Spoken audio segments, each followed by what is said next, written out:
August 29th, 2012, one of the world's biggest sporting events gets underway. Over 4,000 athletes will descend on London to compete across 20 different sports. The Paralympic Games, with their origins here in the UK, are coming home. This film profiles some of Great Britain's most elite athletes, and then, using state-of-the-art technology, looks inside their bodies to discover the secrets behind their extraordinary abilities. And to celebrate these amazing athletes, this program premieres 5 unique films featuring these Paralympic Games hopefuls, shot against the backdrop of the next city to host the Games, London.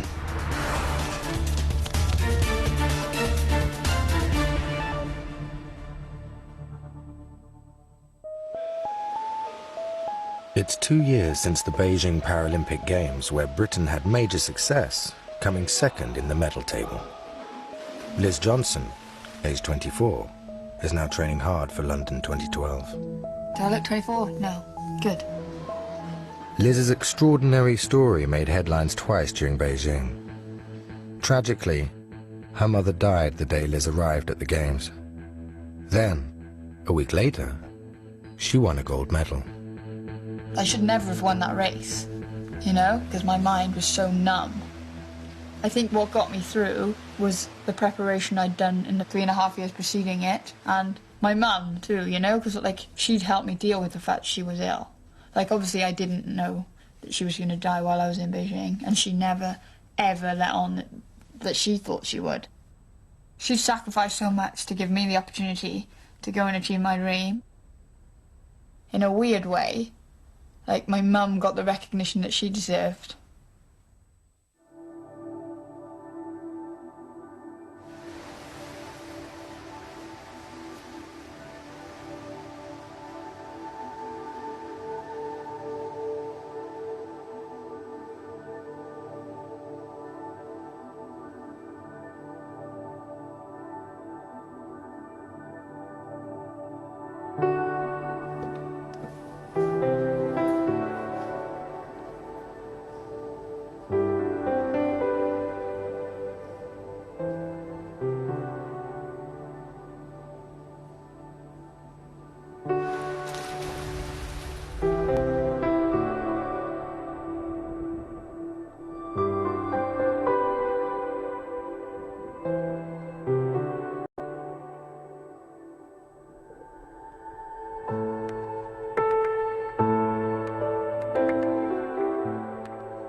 Liz Johnson was born with cerebral palsy. Cerebral palsy just means brain damage, basically. My cerebral palsy affects the whole of my right side. Liz has restricted movement on land, which somehow she seems able to overcome in water. Even her trainer is not sure how. When she first came and said, I want to come to Bath, I sat down and I had so many questions for her that it ended up being, she goes, well, I can do this, and I can do this, and I can do this. And I'm like, right, well, why can't you do that? And it became very much a puzzle. To the naked eye, in the water, I probably don't look that disabled.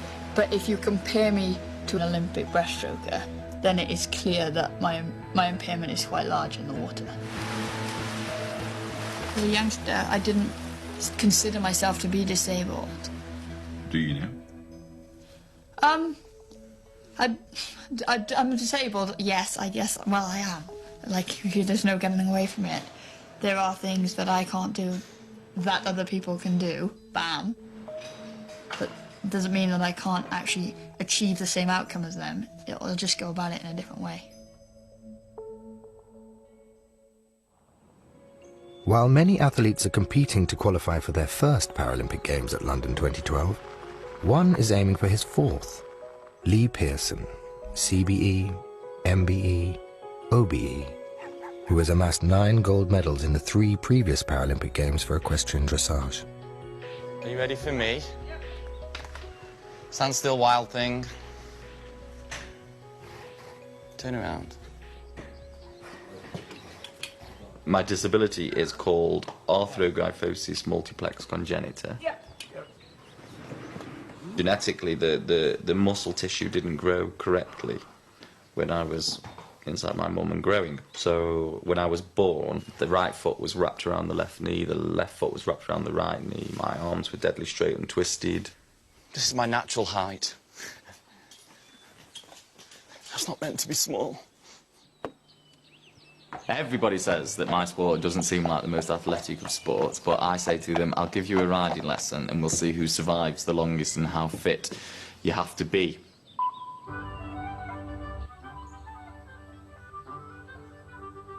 It's a phenomenal feeling with all this power from this size horse, working with you and listening to you when you put the accelerator on and listening to you when you put the brakes on.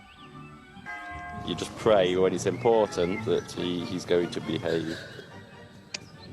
Lee's condition left him with severely reduced muscle tissue in his 4 limbs and joints that had fused. For months after being born, I was tied to a crucifix to get the joints to go in the correct position. I went through 15 major operations, and I can't remember those operations and things I went through, but yeah, my mum said I understandably used to scream a lot. As Lee grew up and learnt to cope with his impairment, fate dealt him another card. At 15, it dawned on Lee that he was gay. We actually met online when Lee got back from Beijing. Just getting ready for London and how I'm going to react to that, because that's going to be quite a big deal for me as well. You know, we're not married yet, you can change your mind. I get told off for not getting jealous. Oh, you do get jealous, though. I got a free car wash the other day and you got jealous over that.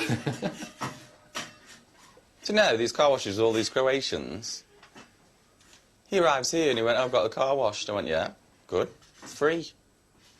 How? He went, because they washed it and hoovered it and cleaned it, and he got to the end and one of the car wash blokes just went, my friend over there wants to know if you're gay. And I went, yeah. He went, oh, well, the car wash is on him. What did you have to do in return for a free car wash? That's disgusting. So thank you very much, and Gay Croatians? I mean, when did that happen?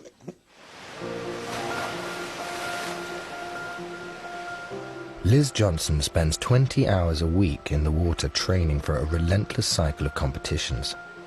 But having cerebral palsy means some strokes are easier for her to swim than others. She's obviously very good at breaststroke, the non-symmetrical freestyle and backstroke, and obviously her weak side is not as controlled, not as strong. How is Liz able to swim breaststroke, a symmetrical stroke to gold medal winning standard, but unable to master to the same degree non-symmetrical strokes? In humans, the left side of the body is controlled by the right brain, and vice versa. Liz has brain damage in her left brain, impairing her movements on the right-hand side of her body. Liz is going to have her brain damage and motor abilities assessed with Dr. Simon Farmer, a consultant neurologist who specializes in cerebral palsy. I can feel my brain trying to get, say, my hand to work, and I can feel my hand wanting to work, but there's like a gap from like here to here. Just try picking up the pen with your right hand for me. Okay. Okay. Yeah.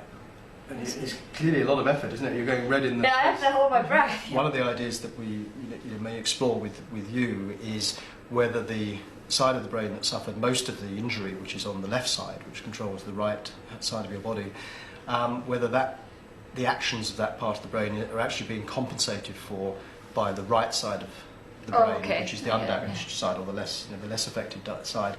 If you just use your good hand to make this movement, and you see how you can move pretty much the fingers independently of one another, can actually tap each finger in turn. But what's happening to that arm as you're trying to do that? It's contracting, It's but contracting, there was no effort in the contraction. No, I mean, you're not trying to do that, are you? No, I'm looking at this hand. Yeah, you're trying to do this one. Now, what I want you to do is to try and activate your bad hand, okay? So try and tap each finger in turn. What we see is there's movements here, okay? And you see the thumb and the fingers are coming together. Now, is you conscious that that's happening? No. We think the reason for that is because it's not your left brain that's trying to do this, but it's actually your right brain, the brain that is not affected by the problem that you had. Could Liz's right brain be capable of sending the same instructions to both sides of her body? We're connecting electrodes to my muscles. Dr. Farmer hopes to find out using this test. Stimulating the right side of my brain, which is... Magnetic impulses applied to one side of his brain only trigger movement in one hand. Come down. But in Liz, they trigger both hands.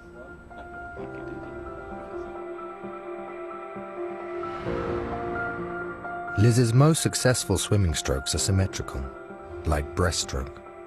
When the movements are mirrored, one side of her brain is able to control both sides of her body.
Paralympic sports have been born out of a wide range of human impairments. Few injuries are more serious than a broken neck, but it seems no one told these guys. 1, 2, 3, kick! Wheelchair rugby was originally from Canada. It was put together by people that weren't strong enough or able enough to play wheelchair basketball. The sport is quite dangerous. Sometimes it's important to give somebody a good wallop. You'll see by the damage of the chairs and the punches you get that they happen, and so they should, you know, it's part of the game. I love it. Footballers get broken legs. Nothing in life perfectly safe. Trust us, we've all broken our necks. It was my girlfriend's birthday. The day wasn't much different from this. It was a really nice day, so we sat on the balcony, and then I fell off the balcony. It's as simple as that. It's hard to explain. There wasn't much really that went wrong or what happened. I wasn't being stupid. There was nothing wrong with the balcony. It was just a freak accident. I only fell one floor. I wasn't very high. I was only on the first floor, so you know, I was very unlucky really for what happened. I landed on my bum, but I was looking up when I landed, and my head went back over my shoulders, and it snapped my neck. It wasn't the day that I planned. At the time, I had no movement in my arms either. Just the shock just completely knocked everything out. And so I couldn't move anything at all, and I can remember asking the doctor, am I going to die? And I was laying on my back, and at the time he said, Stephen, I can't tell you that. I can't say either way. And I can remember one tear just rolling down the side of my face and not being able to wipe the tear off my face. From here up, I've got normal sensation and, you know, normal movement. I can feel heat, hot, cold, pain, the usuals. But from the same level downwards, I've got nothing apart from touch. I've got no idea if it's painful, sharp, blunt. You know, I just know something's there. Steve's injury brought him to Stoke Mandeville Hospital, the spiritual home of the Paralympic Games. Here he encountered both the sport that would change his life and the national wheelchair rugby squad, including teammate Mandip Semi, who broke his neck in a car accident at the age of 19. Compared to every other activity we had in hospital, it was by far the best. You kind of forgot you were in a chair for a little bit. It was a proper eye-opener. You know, I'd gone from the hospital where everything's on a flat surface and everybody's doing everything for you because it's such a struggle and everything's hard work. And I came down here and I was watching people smashing the shit out of each other in wheelchairs. They was angry, they was aggressive, they were violent, they were screaming, they were shouting. Human traits that I hadn't even seen for 2 months, let alone seen anyone in a wheelchair ever have. Having made the squad in just 3 years, Steve is now fighting for team selection at London 2012. Just because it's a Paralympic sport, it doesn't mean that it's given to any of the players on a plate. I train every day to be in the squad. I train every day thinking about the Australians training every day. If I miss a day's training, they're one up on me.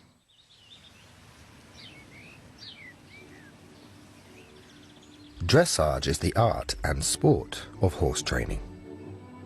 In what's sometimes called horse ballet, a dressage rider spends years training each horse to respond effortlessly and accurately to their instructions. It just looks like this powerful horse is like doing ballet in the arena, and the judge is then just judging these movements, that they're powerful, but they're relaxed and they're in a rhythm. All my body could stiffen up if I just want him to collect a little bit. Push, push, push, push, push, and collect. Block, block, block. Ask him to canter by sliding my outside leg back. And with this, my pelvis and my seat is more of a swinging action. I swing in the saddle that my bum doesn't leave the saddle. Because his back in this movement is like whooshing like a wave. And just to prove that I'm not using the reins to hold himself on, it's just my balance and my seat. I'm riding with no reins whatsoever. So it's just my bum keeping me in the saddle. What's the secret of Lee's incredible level of control over his horses? Super. Gold medal. Lee's dressage skills are so advanced that he competes in both disabled and able-bodied competitions. It's up to us disabled riders to use our talent that we've been born with to train the horses to accept our disabilities. We have riders in Germany that have no legs. As an able-bodied rider, I couldn't hope to achieve some of the things that Lee achieves. His balance is just phenomenal. The way he controls the horses and makes them go through his weight and shifting his body weight is just absolutely amazing. There are not many able-bodied people who would be able to make a horse move the way Lee makes a horse move. My legs are encased in plastic from my hips to my heels, so I've got no knee movement and I've got no ankle movement there. They are set in that bent position. Inside Lee's limbs, there is very little muscle tissue. Scar and fibrous tissue developed instead. His shoulders have half the strength and movement that they should have. His arms are severely affected, with only 3% of normal strength in his biceps. Similarly, several muscles in his legs are impaired, including his thighs and calves, which, like his biceps, also have a minuscule amount of the strength that they should. 15 operations unlocked fused joints, straightened his arms and wrists, and built ankle joints which Lee didn't have. The secret of his phenomenal riding skill lies in the pressure and control he can exert simply using the force of his hips. Thank you. I knew I should have been a gymnast. So athletic. On a good day, I feel like I'm dancing.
As London 2012 looms, the impact of extensive training on the national wheelchair rugby squad is continuously scientifically tracked. Loughborough University is world-renowned in sports science. When you get that call about email saying we've got to be back there again, it's just like in the back of your mind. You dread it, like, because it's just a day of just balls out hard work, and there's no way around it. How tall are you? I don't really know, you know, I'm guessing 6 foot 6, 7, I don't know, something like that. I guess I haven't been measured properly, since. Well, I have, but I don't really believe them. And 3, 2, 1, and go. Come on, man. My height's different because it's a lot in my limbs. That's when it benefits me in my game. Because I've got such long arms, I can sort of get so much of the wheel and get so many less strokes than everyone else and so much more speed. So technically I'm going faster but using less energy. So I'm quite efficient, I guess. You ever run over your own fingers? I have done in the past. Keep driving, well done, mate. Superb. Manny is an extraordinary character. He's got extremely long arms. He can use that to his advantage in his pushing technique. Whereas Steve has got other qualities, determination, motivation. I think it's looking good, as long as you're comfortable with this, to go for the 5th stage, OK? Yeah. Keep it going, Barney. Manny and Steve have use of their arms because of the position that their injuries occurred to their spine, within the highest 7 vertebrae, known as C1 to C7, that support the neck. When I fell off the balcony, it dislocated my 6th vertebrae and it slipped down and in front of my 7th vertebrae and basically crushed my spinal cord flat. So if I'd broken 1 vertebrae higher, my fingers wouldn't work at all. 1 vertebrae higher than that, I wouldn't have any finger or wrist movement. 1 higher than that, I wouldn't be able to lift my arms up. And, you know, and so on and so on. Keep pushing, Barney, keep pushing. Manny and Steve have both reached extraordinary levels of fitness by developing the function they still have. And the nipples above, you know, is where my function starts. So when I breathe, it's not using any of my so-called rib muscles, you know, that I use to breathe. So my breathing is heavily impaired compared to somebody who's not paralysed, obviously. It's not just impaired breathing that should limit these athletes' capabilities. As the chest cannot expand as much as it should do, the lungs do not fill completely. This greatly reduces the surface area inside the lungs and the amount of oxygen absorbed into the blood. Despite the work rate of the arms, because the majority of the body is paralyzed, the heart does not recognize that the body is exercising strenuously, and the heart rate increases only slightly. This is partly because the adrenal glands are found on the kidneys, but because the nerves that would activate the glands don't work, no adrenaline is produced.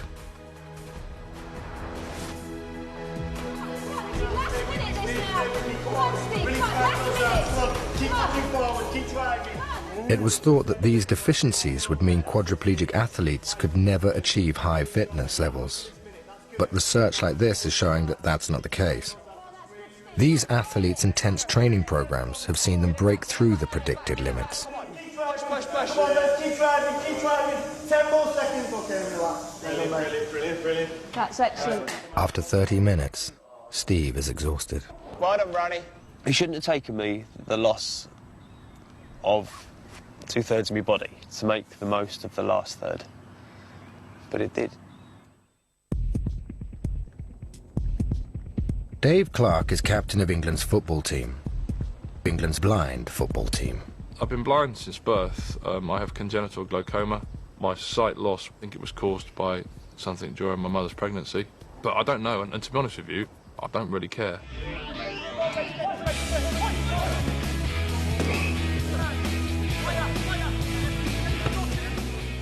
There's quite a lot of stereotypes and automatic assumptions that go with blindness alone, never mind mixing blind and football. It's only when people see it that you really get them enthusing about it, actually. Blind football players have varying degrees of visual impairment, so they're all blindfolded to even things out. This is a game that relies entirely on their sense of hearing and spatial awareness.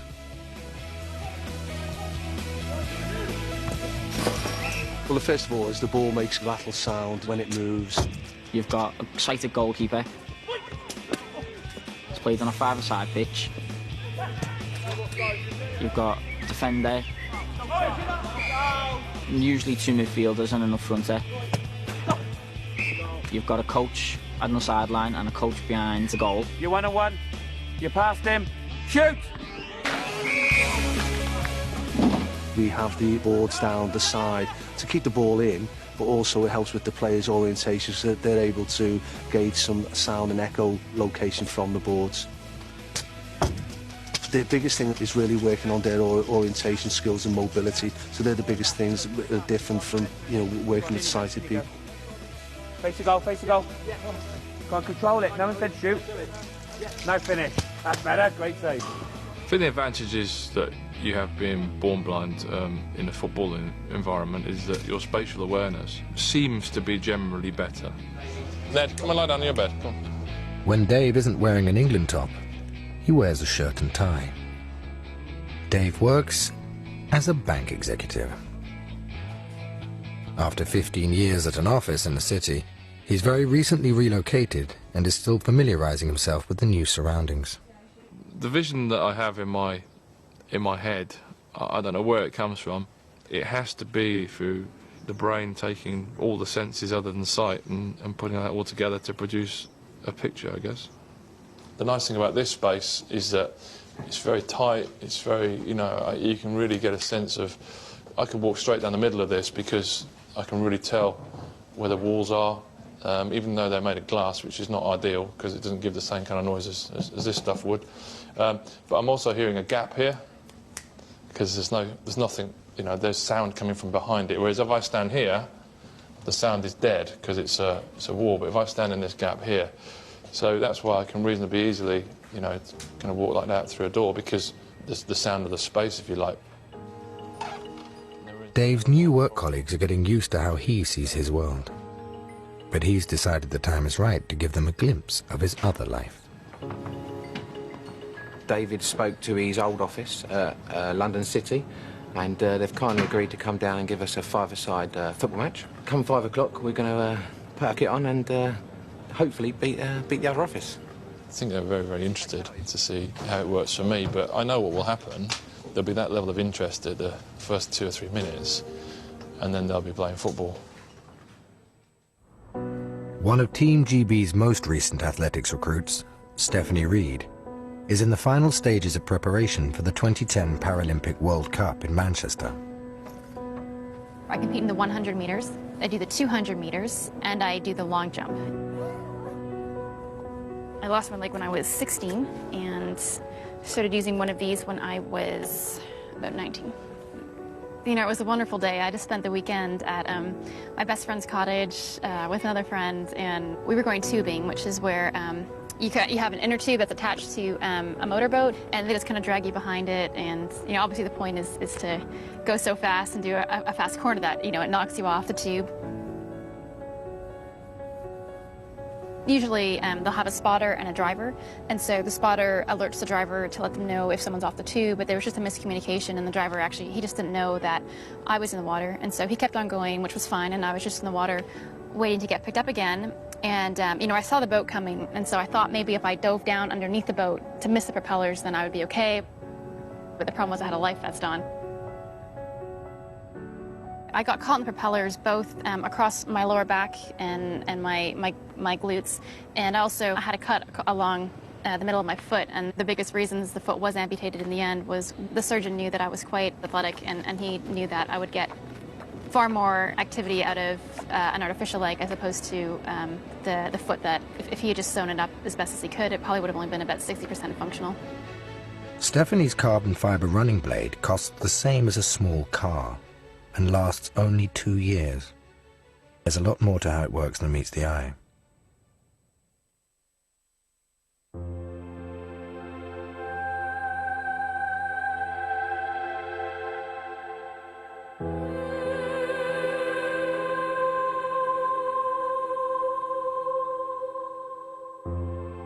Researchers examine her running technique in detail using a state-of-the-art motion capture system. The motion capture system really allows us to track movement. We can look at things like speed and acceleration, how quickly the joints are opening and closing, predict some of those forces at the joints, and really then looking at trying to optimize technical performance. As Steph begins to run, the blade is passive and produces no energy, unlike her uninjured foot, where the muscles and tendons are active, producing energy to propel her motion. But this changes as her momentum builds and she approaches maximum speed. Then the running blade works more actively. It begins to act like a diving board, absorbing the energy of each impact and releasing it as she pushes off. Crucially, the blade has no heel, unlike the foot, where the impact of the heel decelerates her, losing 40% of her foot's energy. At maximum speed, the blade produces much more energy return than her foot. The two legs operate differently, are very different in weight, and her foot produces less energy than the blade returns. With such a marked difference, how on earth does an athlete like Steph control these two very different legs at the same time? Steph's running style is so perfectly symmetrical, it's nearly impossible to detect any variation between the movement of the two legs. Would it be easier to see in a runner new to blades? 17-year-old Johnny Peacock is also making his debut GB appearance at the World Cup. He's been running on a blade for only 7 months, and his technique is still developing. Since I got the leg, my technique has changed definitely hugely in the last 7 months. It was a little bit hard to control at first.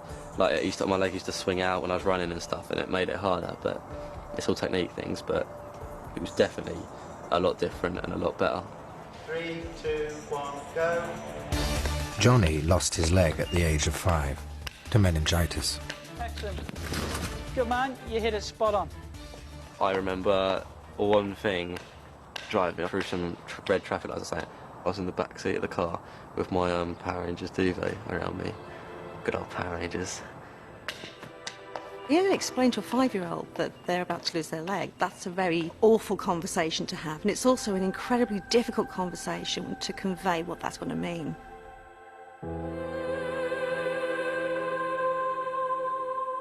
But once he got over that, one of the first things he wanted to know was, can he run on sports day still? That was all he wanted to know. And when he ran that race on sports day, and you know, on your marks, get set, go, and there's all these little boys running as fast as they can, and Johnny's not at the front and he's not at the back, he's in that middle pack. Detailed analysis of young Johnny's asymmetrical running style reveals exactly how these athletes' bodies cope with two such drastically different legs. So we can look at sort of the asymmetry in your running gait. Certainly the hip of the prosthetic limb, which is here, would probably be doing more work than the sort of trainer side or your intact limb. So what you're actually seeing is you're actually adapting the amount of sort of forces that your muscles are producing to compensate for the actual missing limb. The real magic for these athletes takes place higher up the body. The secret is in the hips. The hip muscles on each side adapt to apply different forces for the two very different legs. The hip muscles must also deal with unequal energy returns. As Johnny's control of his running style continues to finesse, his times can improve. If he does well in his next race, he'll be one step closer to London 2012.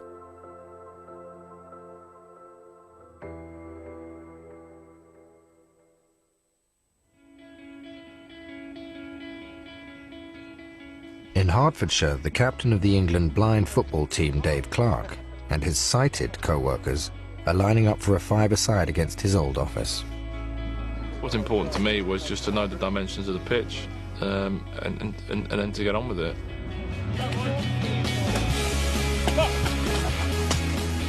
I did start off the game a bit wary of how it was going to be with him, but then as soon as it kicked off and everyone got going, within a couple of minutes, it was just normal, really.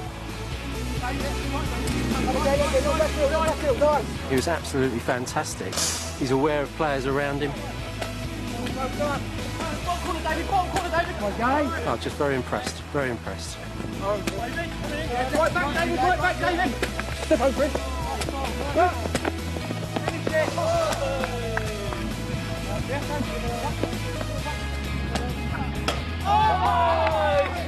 To play against sighted people is stepping up a level. As long as we're playing with my ball, that's pretty much the only concession I need to be able to play in that environment. Blind since birth, what is enabling Dave to understand what's happening around him without the sense of sight? pitch, I have a picture in my mind all the time of the players, of the ball, the opposition, of the goal, of the sideboards, the coaches, the crowd. That picture is there in relation to where I am on the pitch. And I don't think I could play football without that. Could the secret of this lie in his brain and his hearing ability?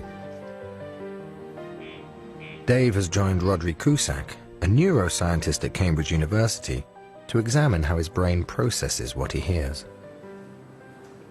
So we're going to take Dave and put him in the MRI scanner. We're going to play some sounds to him over those headphones and give him a simple task to do. So, for example, listen for changes in the position of the sounds or in the pitch of the sounds. We're then going to use the MRI scanner to look at which regions of the brain are involved while he's doing that task. This audio task should produce activity only in the part of the brain that processes sound. This is the first time we've scanned a blind participant on an auditory task in this way. Initially, Dave's brain responds to the sounds exactly as it should, and as it would in a sighted person. Only the parts of the brain used for hearing light up. So this is the auditory. It's a bit more superior, just on the top of the temporal lobe. But then, something surprising begins to happen.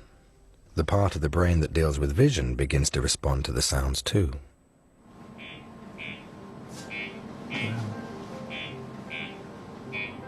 This looks like the activity we'd get if we were presenting some pictures to a sighted volunteer.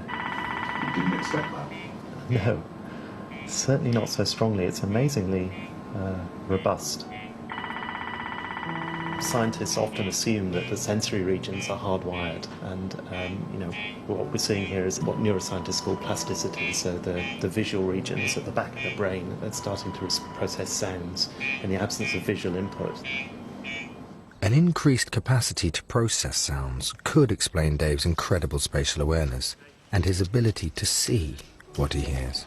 For me, it's an interesting question to try to understand exactly what those regions are doing. How can they be processing these sounds?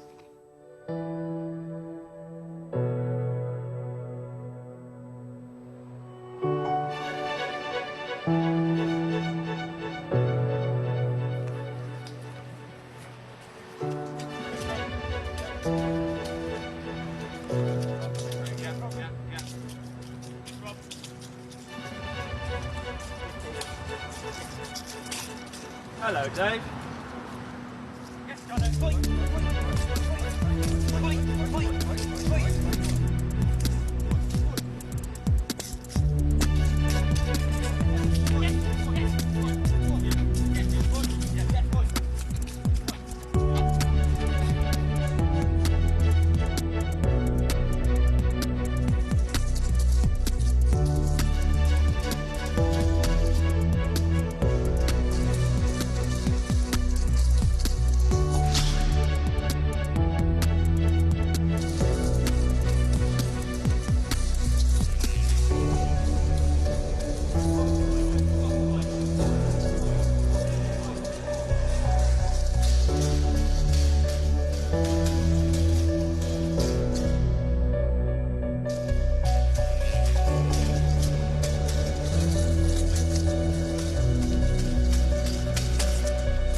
London 2012 is still 2 years away, and team selections have yet to be made.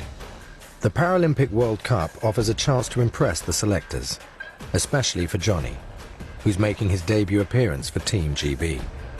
I'm so thrilled to be running for my country, but if I keep saying to myself, this is such amazing, by the end of it, when I come to the race, I'm going to be like, oh my God, I'm actually doing it, it's huge, it's absolutely massive. So if you just sort of dial it down, you're a bit less nervous, it just sort of helps me. I mean, I know this is a huge experience, and being able to wear the kit that I wear is just amazing, so it's just great. I don't like to be beaten. If I go into a race where I could possibly beat people, I'm not going to be happy if I lost.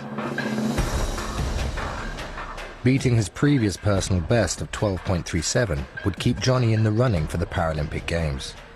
And he has. 12.23, I think. But he knows he can do better. I wanted to get 12.2 because that's a B standard for the World Champs in New Zealand. I've got a couple more months to do it now, so I shouldn't really be too nervous. I've run the time, just to run a little bit faster. It's not much.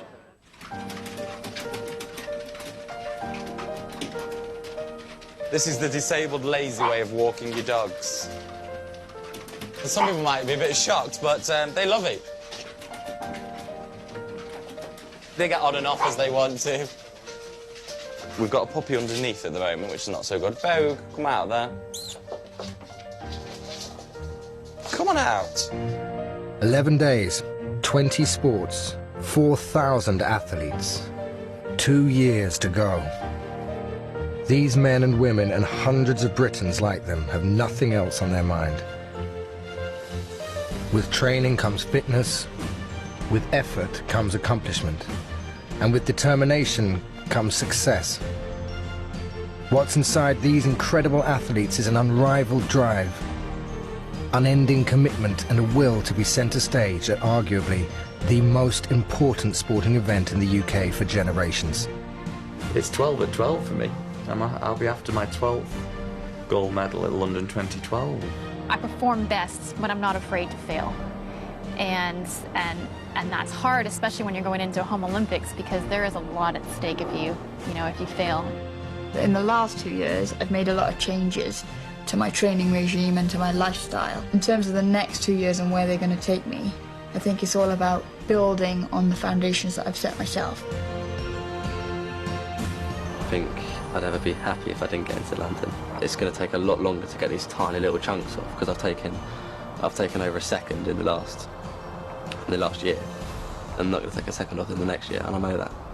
People watch the Olympics because they want to see achievement, inspiration. If you want that, watch the Paralympics, just for an hour. Watch the opening ceremony, watch what has been achieved and what personal mountains people have climbed just to get in the door of that stadium. Why would you miss opportunities like this? Just, for me, sport at the moment is everything, and it's just, I don't know, I love it. You know, hopefully London 2012 is my time and it is my turn, and God knows I've done everything I can to make that possible. Collectively, as a team, we have the ability to go and change the blind football world, really, by putting Great Britain top of the tree. The prize is there, and my God, is it worth it.